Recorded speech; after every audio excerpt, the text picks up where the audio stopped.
Welcome back. It is always a good day. When I wake up, I give thanks. And I know that today is a day that I am going to record and introduce you to another extraordinary individual. My gentleman on the show today is Tim Bair. He is the author of Ever Near for you YouTube fans. You can see this here. You can see all of my notes as I was reading voraciously his book over the last couple days. Um, Ever Near is a series of love letters between soulmates, which transcends our understanding of life and death. And I'm always a good fan of afterlife stories. So when Tim sent me his book and inquired about being on the show, I was like, absolutely, let's go. Let's talk about it. So, Tim, welcome to the next room. It's nice that you could join me. Thank you so much. It's so good to be here. Okay, so Tim, you and your soulmate, Mary Lynn, you kind of got off on a rough start. She's your second wife. She was married to what I would consider an extremely abusive first husband. You had your trials and tribulations with your first wife, and you guys really like really went for it. You fell deeply in love and you navigated through two divorces and a lot of troubles to get to that ultimate space of being together. So talk to me about what was it about Mary Lynn? That first drew me to her. Absolutely. When we first met, it was in a church, and I immediately saw something in her eyes that just drew me in. It felt like it was just piercing into me. Um, but again, like you said, I was married, and I was afraid to do anything about it. I knew that I was supposed to be with her, but I just shut it off. It took 4 years of some really difficult things for us to come together. So you go through all of these trials, and you have children, she has children, divorces, everything. You finally get to a point where you are together and you're starting your life off.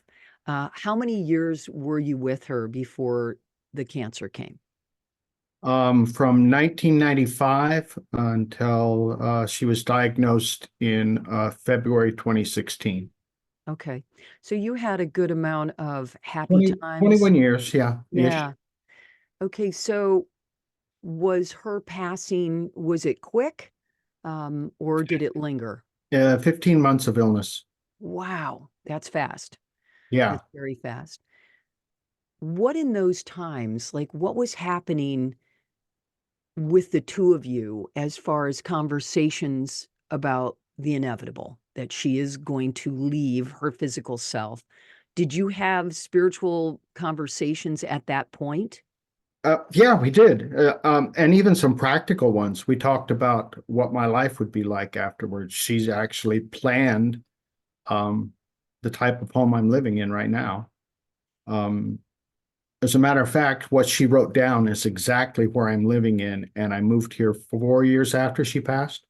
Wow.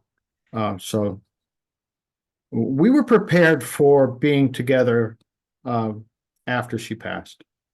Well, I'm very sorry that your soulmate left and she was young.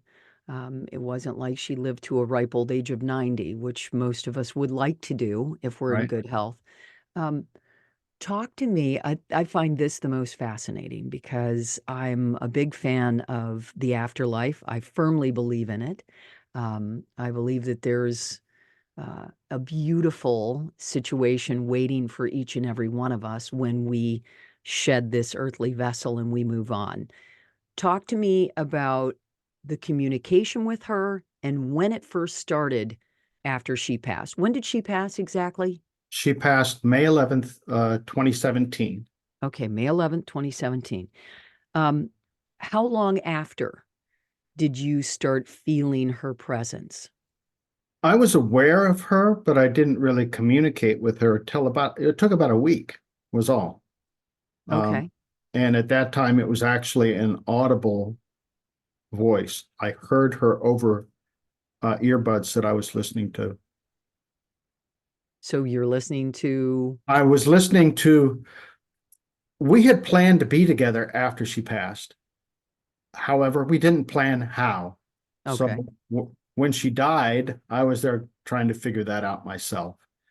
And I thought that I would go back to where our journey began in 1995, which was the book Conversations with God by Neil Donald Walsh. Oh, that's a great book. And so I um, downloaded it, plugged it in, put my earbuds in, went outside to do some yard work.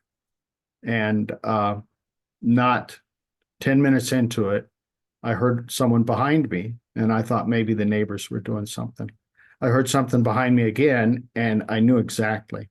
And the words were literally, "Where have you been? I've missed you." Mm, wow. So what do you do from that point? I'm Well, I sure. sat down for a little while and Yeah. kind of tried to figure it out. From that point on, we had not non-audible conversations that I knew were her, but no one else could hear, ongoing all the time. And at that moment, um, for the next several months, um, it was easiest to hear her outside the house with no distractions. So I would go on early morning walks and we would talk about everything. Um, she convinced me to get another dog. I didn't want one. Um, we talked about actually moving to the home that we're in now that we had planned on before she passed. I moved from Los Angeles to Palm Springs. Um, when she passed, we lost oh, 2/3 of our income. So living in the home that we lived in just wasn't really feasible. I was having to work way too hard to keep it up. So we knew I needed to move to Palm Springs. Um, and I did that. And it got to the point I couldn't go on the walks. I have an injury that happened in 2000, and it makes mobility sometimes difficult. And the move really it increased my pain, and I couldn't go on the walks. Um, and about 6 months into being in this new home, instead of feeling like I really had to go on a walk to be with her, it was very clearly go sit down, pick up a pen and paper. And that's what I did. And I started writing from her. Were you writing to her first, or were No, you no. okay? So explain your process, because this is very fascinating for a lot of people to receive messages, which I'm a big fan. But a lot of people have a hard time understanding how that works because I believe it's really different for every single person. I think we all can do it. All can receive messages from the next room, but a lot of people don't believe they can. So I think that stops them from receiving them. So tell me your process. In the mornings, I'll get up and get a cup of coffee and I'll sit in the front room of my home. It's got 3 picture windows. I can watch the sunrise. It's really peaceful. I'm normally up very early, 4 to 5 a.m. Um, I just kind of quiet myself. And there are times that I just feel this just deeply compelling urge that I need to write. And I will take out a blank piece of paper or a stack of them, depending on what's going on, and just start writing the next words that come into my mind. Um, if someone challenged me, I couldn't prove to them that it's not me, but I know it's not me. It's different words, different phrases, different humor than me. It's her humor. It's her words. There's just no question to me. Yeah. I think, first of all, I don't think you need to prove it to anyone. Like, if you are comforted and you feel good about your connection to Mary Lynn, and you know in your heart that it is her, then guess what? It is her. Very So true. that's a good thing. We don't have to defend I what we I do don't or feel how I we do it. must, but if Yeah. someone challenged me, Oh, well, it's like, well, you don't have to. You don't have to understand the sky is blue either. But exactly. but Yeah. It's not something, if challenged, I could prove. It's very subjective. Well, each of us has such a unique life experience, so for Mhm. anyone to pass any kind of judgment um, about how we filter how things come in. Nobody knows what's going on inside of another individual. So, very difficult to try to argue with someone about any of that. There's a quote in here. I love this. This is from Mary Lynn. Let me find it because I highlighted it and I want to read it. Let me see if I have it right. Here we go. This is beautiful. Okay. So, this is from one of the letters. And she signs her letters, Your Eternal Love. It says, Nothing is ever lost. We continue to exist and participate with those whom we love and with those who love us. Our bodies are gone, but our essence, who we are, remains and is available to continue to be with anyone who would like to still continue sharing life with us. Mary Lynn. I love that. And I firmly believe that. So, do you ask her questions? Like, are you curious about what she is doing now that she is no longer here in the flesh, and now that she has transcended into what I like to refer to as the next room? Many people call it heaven, nirvana, beyond the veil. Do you ask her questions? I initially in writing, I did not. I actually tried once and she shushed me. Hmm. She said, just wait, you'll get your turn. Since then, I do ask her questions, but we have casual conversations all day long about everything. Should I do the laundry? Should I go to the grocery? Um, she counsels me on how to do landscaping. Um, Questions that are more Hmm. of the vein of what are you doing now? And Okay. how expansive is your life? Uh, she's told me that this is her focus right now, this and her family. We have 13 grandchildren. Wow. Some of them are aware of her, some of them are not. Some of them are just a year or two old. Um, but she is very much involved in our family still. Um, I feel her presence with me 24/7. Um, so I know that I am high on her to-do list. I love Um, that. you know, other than that, I don't I don't have a reason to know um, if she's on some grand adventure because she's with me as well all the time. Right.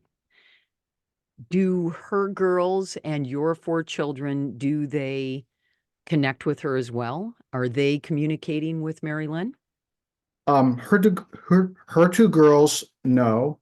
Um, the one that is living in the same city as my four children is very um, sorrowful about her mother's passing, and Mm, it's difficult for her. Um, my two daughters are very much aware that she is there with her, with them, but she's not, they're not in a question and answer kind of situation. They just feel her um, guiding them to do certain things, counseling them, encouraging them. I love that. So, are you writing daily with her, or are you receiving these love letters from her daily? Not as much as in the past. There was a time during 2022 that I was writing 5 or 6 times a week. Now it's more like twice a week, once a week. Um, I had focused more on the creative process of writing the book and having your input in that, and it wasn't coming through as in writing. Okay. Do you talk out loud to Mary Lynn, or is it in your head or your heart? Both, Okay. both. When I'm watching football with her, it's very much out loud, and I can very much hear. I can hear her sing the national anthem. which kind of surprised me the first time that occurred. Is something she would always do. Um, the only difference between what was when she was physically with me and what is now is the couch isn't bouncing up and down when something's going on the TV that's got her anxious. It's all Mm. the same. There is almost no difference. Hmm. Any other signs other than audio and doing this trans writing? Any other, metaphysical or interesting things that occurred? Does she leave you anything? Does she flicker lights? Have you ever seen her? I have, yes, uh, I have a light in my bedroom that I can't figure out why. I was feeling very poorly, and as I was going to sleep, I just felt terribly alone. And one of the events that occurred at that moment was a light, my overhead lamp came on, and I can turn the electric off. I can flip the switch. I can do whatever I want, and that is on at a very dim level, 24/7. Ever since that moment, it wasn't before, it is now. So Interesting. she's like turned a night light on in my room. Hmm. Almost like I'm here with you. Don't be afraid. Very much, very You're much. not, yeah. It's a simple reminder that I'm not by myself. You know, I see things differently now. Um, it's hard to know if it's my awareness that has risen to recognize certain things, wildlife out of place, things that are occurring when they shouldn't, um, that sort of thing. Is it my awareness or is it her, or does it matter?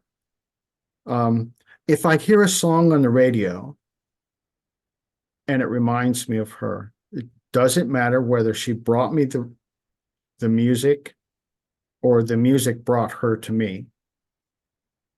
I like that. The result is the same. Right. That in that moment we're together in something unique that wasn't something in the past, is something current, a unique moment in time that we're sharing now.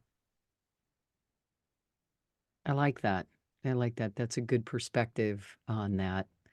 Um, wow, so many questions swirling around my brain right now. So you're writing letters. This is your first book, Ever It is. Near. I'm going to hold it up again. Tim Bair is the author, and it's an intense book. I mean, it is a story of deep pain, but I will say of triumph as well, and perseverance and sticking to uh, the knowledge that you two needed to be together, and you had to go through an awful lot of crap to get there. So kudos to you for making that happen and then being able to write so beautifully. I love that her letters are in like cursive. You're in regular type, and then when she comes through, and it's very abundantly clear to me, it is two different voices. Like I hear her, Mary Lynn, and then I hear you. Um, it doesn't sound like a guy writing those love letters. It sounds like it's written from this woman's heart. Um, really beautiful.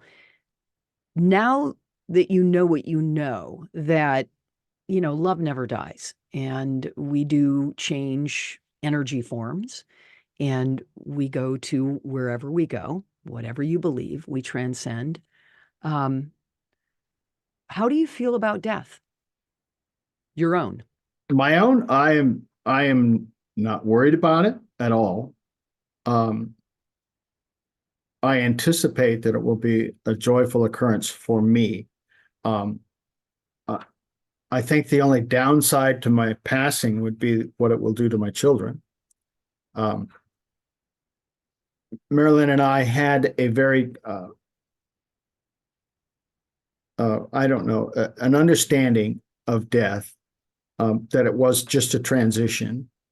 And as soon as we came together, it was just obvious. Even while we were friends, married to other people in a group of other families, it was obvious that we had been together before. Our upbringing and our religion didn't allow for that, but everybody knew. that we were closer than they had ever seen two people before. Um, so as we came together as a couple, we talked about it, that we had been together before. And we it just made sense. If we've been together before and we're together now, there's got to be a together after. So There you're there talking must be. about previous lifetimes. Previous lifetimes, there were things that being raised in different families that we would wind up saying the exact same thing at the exact same moment. We enjoyed the exact same things. It's like our lives had been in parallel since we were born. Um, and even through different circumstances and experiences, we came together almost as the same person. It sounds very familiar. Have you heard of parallel universes? I have heard of it. I haven't really studied it. Uh, Yeah. You may want to look into that. It sounds a yeah, little bit like you two were, because you just described it as you were on the same path, kind of walking alongside each other. And then when you finally did see each other, you recognized each other. And then you had to do everything in your power to come together as a couple, yeah. and you had a lot of things happen that were not pleasant along the way, you Ma know. many of them. I Yeah, wrote just a small amount of them in the book. That yeah. doesn't that scratches the surface, if you can Wow. imagine. That was a There's things small there are amount. things that just can't be written. Right. Are still too many people that would be seen on the other side of the fence, and I'm just not gonna I disrupt their understand. lives.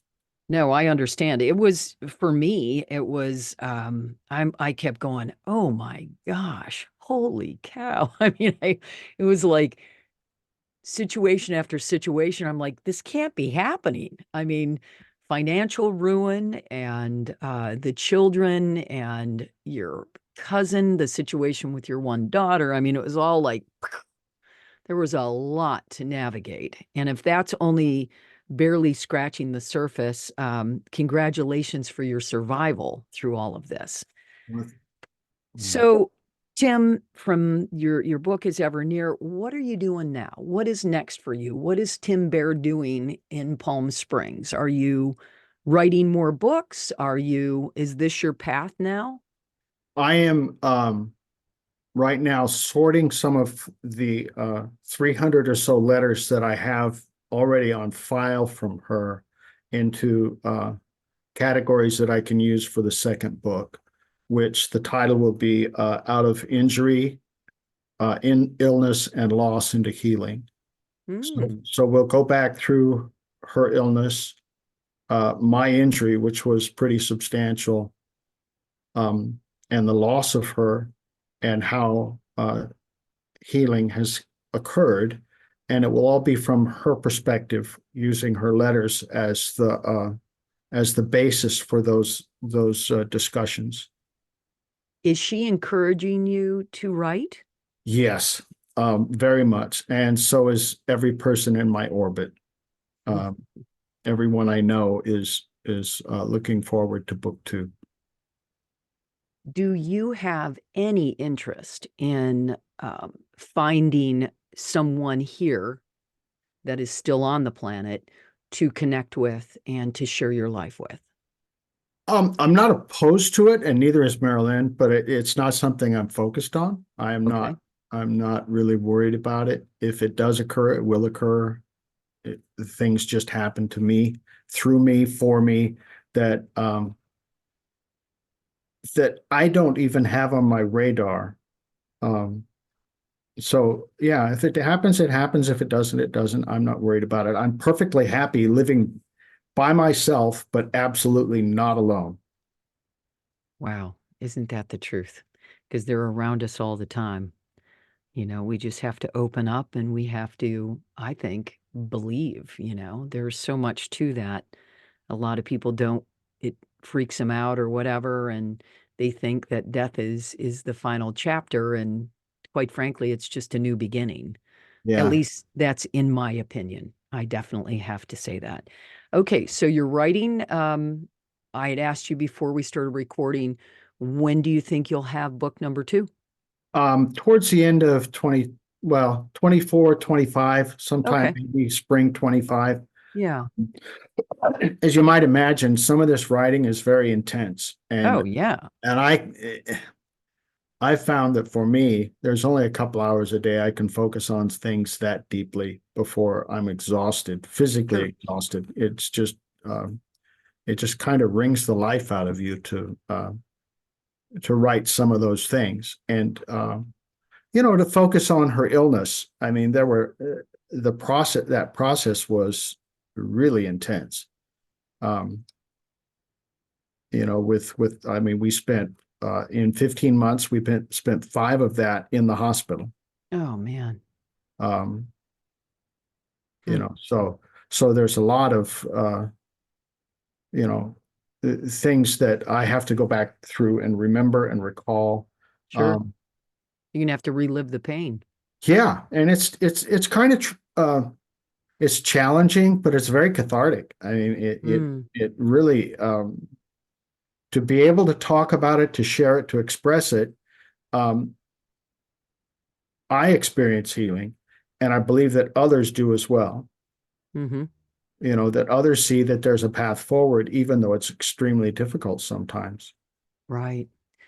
I would love to hear what Mary Lynn, her thought process is on the dis-ease that was created in her body. That would be very fascinating for me because, in my community, I have a lot of people and a lot of things that I study. And a lot of it is that, we bring about those circumstances. Uh, Uh-huh. She So, had gastric cancer, and I know she carried a lot of stress. right. Oh, She internalized a great deal of stress. So sure. I believe that that has a great deal to do with it. Absolutely. Well, just reading her story and what she had to go through and what you both went through together, I was thinking to myself before I knew she had passed because I knew the book, but before I even got to that part of it, I thought, well, this is going to kill her. There's just no way around this. How do you navigate through this and end up healthy? Which, good for you. It seems like even after what could have been a tragic fall, um, you picked up your pieces, which is really great. Yeah. I had a friend, actually a brother of a dear friend, who had the same surgery as I had on the same day. He's still in a wheelchair. Wow. Because Oh, of Marilyn and the way she cared for me over all those years, I'm still on a path to healing with it. Um, I'm as active as I want to be generally, um, and he can barely move. So, wow. Well, uh, good for you, Tim. Tim Bair, my guest today, Ever Near, is his book. I will put the link to the book. You don't have to go search for it, right in the show notes, and of course on the YouTube page and all of that good stuff. And I'll make a post about it on the Facebook page, The Next Room with Jane. So thank you so much, Tim, for coming on. I'm going to hold up the book. And Tim, in closing, I told you this would go fast. Any final thoughts that you'd like to leave with us? Or is Mary Lynn chiming in your ear right now? Does she have something to share with the Next Room audience? I think it's just to restate what you read, is that nobody's ever lost. Everyone's still with us. Um, Sometimes it's difficult, especially in grief, to be able to reach across there and find them. But they're not gone. It's our awareness that needs to be altered. That's Mm, it's not complicated. It's not easy sometimes, but it is not complicated. Reaching to the next room takes practice for some. Um, we practiced before she passed. mm, With my injury, we had to physically separate a great deal. With her illness, that was another 15 months of barely being able to hold hands.